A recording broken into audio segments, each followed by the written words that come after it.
People don't respect your time because you don't respect it yourself. And the harsh truth is this: the world can see it. Every moment you hesitate, procrastinate, or drift through the day, people silently assume something about you, that you're unfocused, undisciplined, and not moving anywhere in life. But what feels harmless, like scrolling, delaying, drifting, is quietly shaping your identity.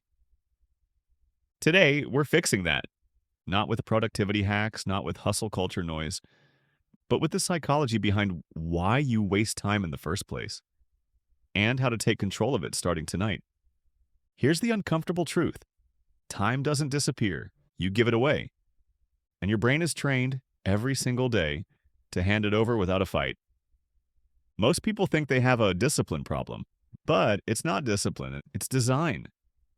The way your brain, environment, and habits interact determines how your day unfolds long before willpower ever shows up. There are 3 psychological traps causing you to lose hours without realizing it.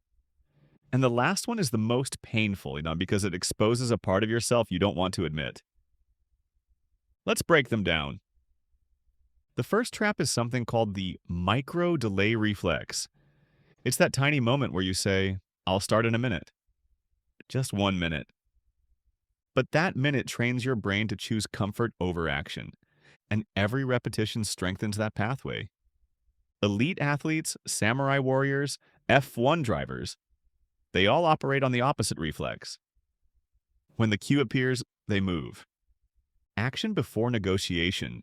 If you want to fix your time problem, you need to eliminate negotiation windows. Set a cue. Take the action. No internal debate, no emotional warm-up. You drink water when you're thirsty, you act when the cue hits.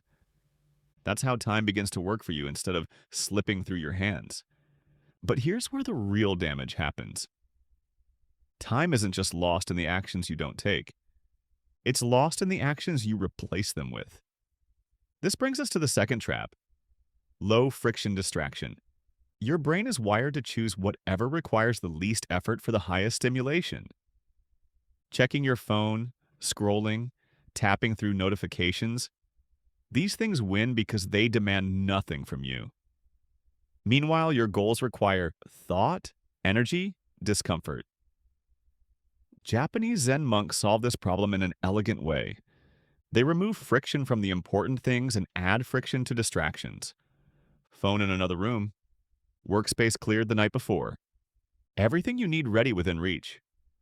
Everything that distracts you placed further away. You don't beat distraction by resisting it. You beat it by architecting your environment so distraction never becomes the easier option. This is also why people fall behind even when they plan their day. Planning doesn't work if your environment betrays you.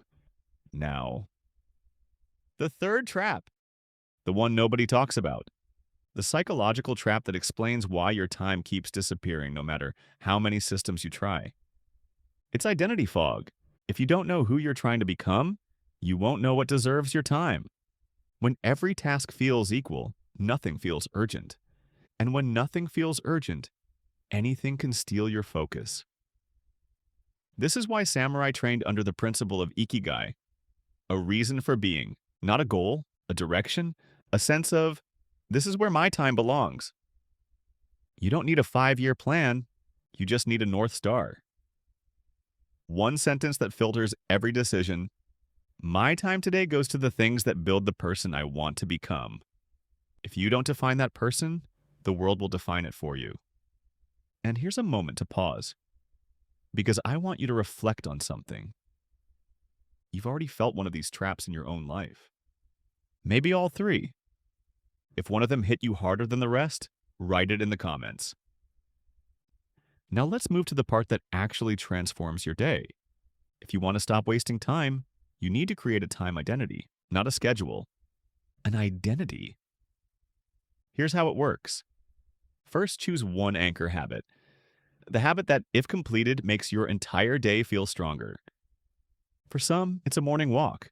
For others, writing for 10 minutes. For some, cleaning their workspace. Pick the one habit that signals today is a focused day. Second, create time blocks based on energy, not tasks. Your brain has natural peaks and dips.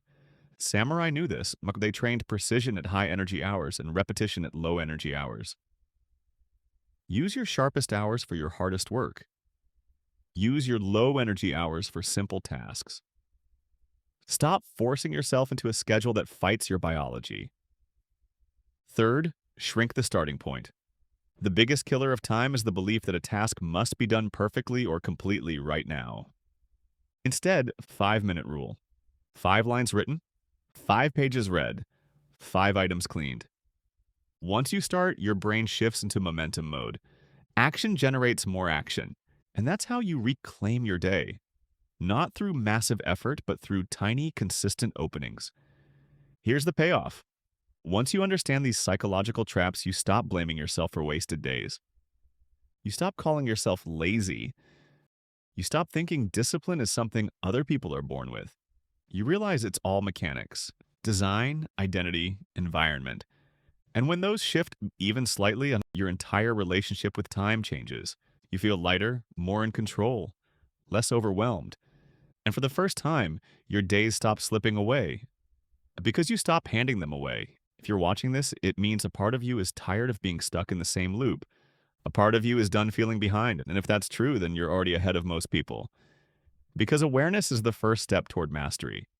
Subscribe if you refuse to let another day disappear without intention.